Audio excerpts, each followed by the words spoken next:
வணக்கம் மக்களே! இன்னைக்கு பார்த்தீங்கன்னா, நெல்லிக்காய் சாதம் இப்படியுமே செய்யலாம் அப்படின்ற மாரி செஞ்சுருக்கோங்க. ஒண்ணும் இல்லங்க. 2 நெல்லிக்காய், 1 கேரட்டு, கொஞ்சமா கருவேப்பிலை, 4, 5 பூண்டு பற்கள், பச்சை மிளகாய், 1 துண்டு இஞ்சி. இத நம்ம சீவி செய்ய போறோங்க. எல்லாத்தையும் சீவி எடுத்துக்கலாம். இஞ்சி, பூண்டு, பச்சை மிளகா, அதுக்கப்புறம் கறி லீஃப மட்டும் அரைச்சு எடுக்க போறோம். அதுக்கு முன்னாடி ஒரு வெங்காயத்த திருவி எடுத்துக்கலாம். அதாவது கட் பண்ணி எடுத்துக்கலாம். இப்போ அரைக்கிற வேண்டியது பச்சை மிளகா, ஒரு 4, 5 பச்சை மிளகா, 4, 5 பூண்டு பற்கள், அது மட்டும் இல்லாம கொஞ்சம் கருவேப்பிலை. இது எல்லாமே கோஸா அரைச்சு எடுத்துக்கலாம். இது கோஸா அரைக்கும்போது இந்த நெல்லிக்காய் சாதத்துக்கு ஒரு நல்ல ஒரு மணத்த கொடுக்கும்.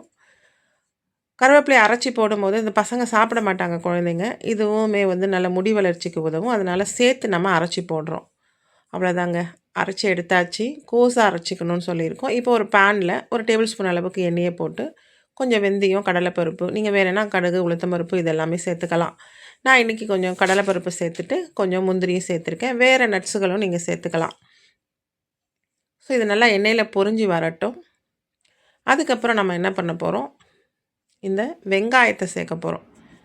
வெங்காயத்த நல்லா வதக்கிட்டு, அதுக்கு பிறகு நம்ம அரைச்ச விழுத சேர்க்குறோம். அதாவது கோஸா அரைச்சு எடுத்தது. பச்சை மிளகா, பூண்டு, கருவேப்பிலைய. அத நல்லா வதக்கிட்டு, இப்போ திருவி வச்சுருக்கோம் பார்த்தீங்களா?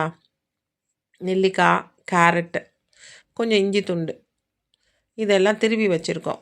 இதையும் அதோட சேர்த்து நல்லா வதக்கி விடுறோம். இந்த நேரத்தில் கொஞ்சமா உப்பு போட்டுக்கலாம். உப்பு போட்டு நல்லா வதக்கி விடுறோம். வதக்கி விட்டு ஒரு 5 to 7 மினிட்ஸ் வெந்தா போதுங்க நெல்லிக்காய் அவ்வளோதான். ரொம்ப நேரம் வேக வைக்கணும்னு அவசியம் இல்ல. ஏன்னா நெல்லிக்காய் சீக்கிரமா குக் ஆயிடும். ஸோ சுட சுட வடிச்ச சாதத்தை நம்ம அதில் போட்டு கிண்டும்போது அந்த சூட்டுக்குமே இது சரியாக இருக்கும். ஸோ நல்ல ஒரு இம்யூனிட்டி பூஸ்டர் நெல்லிக்காய் உங்களுக்கு தெரியும். இதில் எந்த அளவுக்கு பயன்பாடுது அப்படின்னு உங்களுக்கு நல்லாவே தெரியும். ஸோ இது முடி வளர்ச்சிக்குமே நல்லா உதவுது. நெல்லிக்காய் சாப்பிடாத குழந்தைங்களுக்கு இந்த மாதிரி நீங்கள் ஃப்ரெஷ்ஷாக திருவி சாதத்தோட மிக்ஸ் பண்ணி நெல்லிக்காய் சாதமாகவும் கொடுக்கலாம். ரொம்ப டேஸ்ட்டாக இருக்கும் இது. ஸோ காரம் பத்தலை அப்படின்னா நீங்கள் கொஞ்சமாக மிளகாத்தூளும் சேர்த்துக்கலாம். கண்டிப்பாக ட்ரை பண்ணுங்கள். தேங்க்ஸ் ஃபார் வாட்சிங்.